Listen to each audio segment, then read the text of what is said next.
All right. We're going to take one or two more calls, and then we're going to be on our way. You're calling from a 505 area code. Who are you? Where are you calling from? Hello, this is Angie from New Mexico. Angie from New Mexico. How are you? What's on your mind? I'm good. I want to say one quick thing about the Tulsi Gabbard thing. Okay. And then I'm moving on. Just one.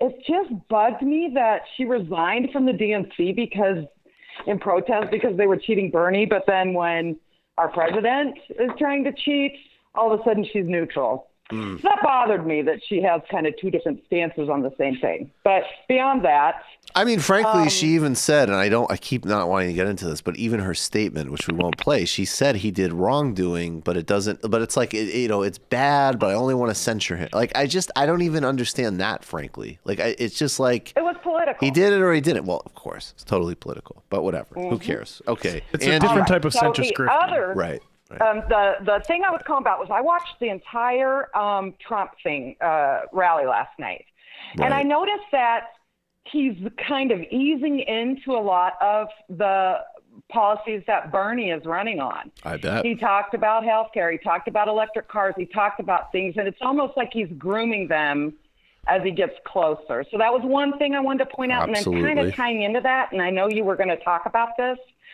was all the vacancies at the Pentagon. And how much he's been, kind of talking about the military, and that's terrifying to me. That's like coup territory. And so I wanted you to speak on that a little bit too, if you don't mind. I think he should be scared by what he's doing. I will say there's a really encouraging new graph, which I should have gotten, that I believe amongst members of the military, they are Bernie crushes for camp. Angie, you're just a little static, so I'm going to let you go, okay? But I'll respond to it. Thanks so much for the call. Okay, thanks. Bernie leads in campaign contributions by a significant margin. This is and actually, for what it's worth, I mean, look, in this context, I'll take Buttigieg over Trump too, obviously, and Buttigieg makes sense. Buttigieg actually is a veteran, but this is a massive lead here for Bernie. This is data from 2019, and it's quarter one to quarter three. Quarter one to quarter three, and basically you have Bernie at the top, $181,052. Then Buttigieg, 79,142. Then Donald Trump, 62,821. Then Elizabeth Warren, 43. Tulsi's way down there for a troop. Yeah, that's actually pretty surprising. That's supposed to be her core brand proposition. I would expect Tulsi to be higher than that. She's probably bigger with guys who thought about joining the military. Play a lot of Call of Duty. Yeah.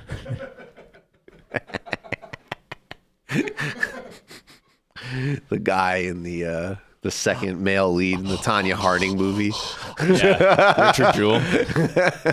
I just modded Battlefield 1 so I can play with Tulsi.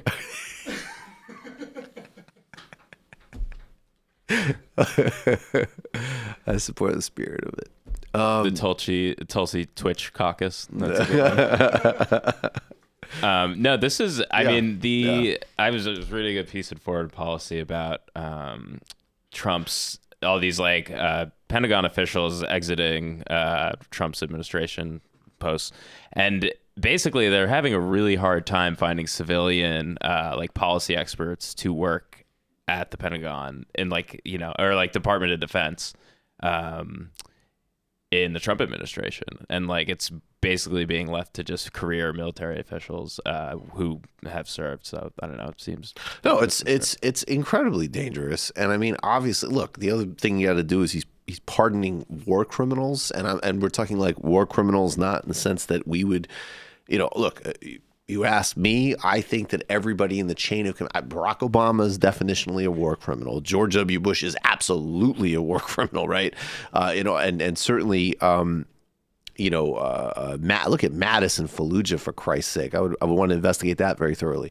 But we're talking on a level of, okay, you went in, you murdered a bunch of people in cold blood in a village, and we as a military are saying that you committed murder or at the very least manslaughter. We're putting you with charges. Trump is pardoning them, and then they are going and getting praised and lauded on Fox News. I mean, so yes. I mean, And then it's not even to mention the component we talked about on Tuesday, that of course there is a neo-Nazi element of Homeland Security and ICE and so on, or white supremacist or whatever. I mean, really disgusting, really grotesque, really extremely harmful people.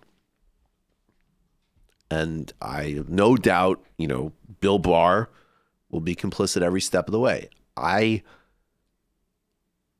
think that people need to be incredibly aggressive and very vigilant and this is another reason to get much broader than this impeachment process, frankly, on those issues. I could be being naive. I don't think we are at the point where if Trump, look, I have no doubt. I would be shocked if Trump loses and he doesn't try to stay in power.